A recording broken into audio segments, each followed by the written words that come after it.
श्रीराम जय राम जय जय राम. श्री सद्गुरु ब्रह्मचैतन्य गोंदवलेकर महाराजांचे प्रवचन. 6 जून. भगवंत आणि मी वेगळे नाहीत. समुद्राचा फेस खरा आहे असे वाटले तरी त्याच्या खाली पाणीच असते. असत्य हे नेहमी सत्याला धरूनच राहते. जे नाही ते तोंडाने सांगणे ही माया. तिला आपण खरे मानतो. मायेला असत्य मानले की ब्रह्माला सत्यत्व येते. आपण मायेच्या पाठीमागे जातो, पण माया ही मृगजळाप्रमाणे आहे असे समजते तेव्हा आपण स्वस्थ होतो.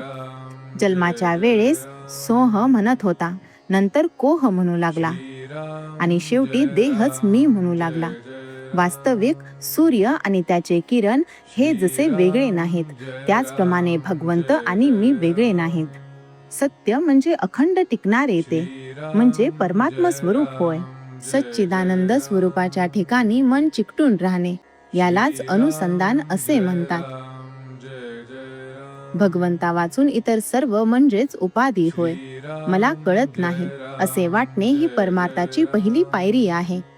आणि मी आणि भगवंत वेगळे नाहीत असे अंगी मुरणे ही शेवटची पायरी होय. जे जे घडते त्याचा करता परमात्मा आहे, मी फक्त कर्तव्यापुरता आहे असे वाटणे यालाच निष्काम कर्म असे म्हणतात. आणि आले तर भोगले, गेले तर सोडले हे सहज कर्म होय. दोष बाधू नयेत अशा रीतीने केलेले कर्म ते ज्ञानयुक्त कर्म होय. आणि ईश्वराच्या स्मरणात केलेले कर्म त्याला निरासक्त कर्म असे म्हणतात. अमुकच फळ मला मिळावे ही वृत्ती सोडणे याचे नाव निरासक्ती होय. विषयांची विरक्ती झाली की त्याला ज्ञान झाले असे म्हणतात. थोडक्यात म्हणजे जे कर्म बंधनाला कारण होते ते अज्ञान आणि जे मोक्षाला कारण होते ते ज्ञान समजावे. कर्ममार्ग, उपासना मार्ग, नवविधा भक्ती इत्यादी सर्वांनी गाठण्याचे ध्येय एकच असते.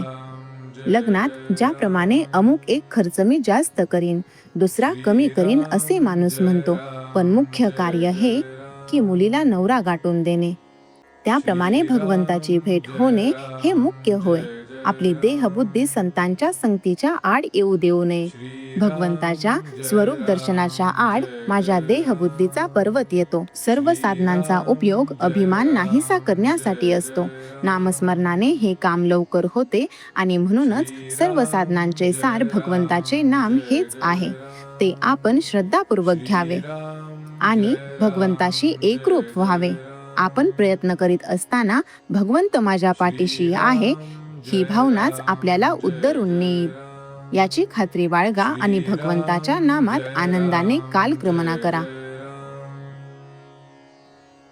आज तुम्हाला जेवढा वेळ रिकामा मिळतो तेवढा सगळा भगवंताच्या नामात घालवण्याचा प्रयत्न करा.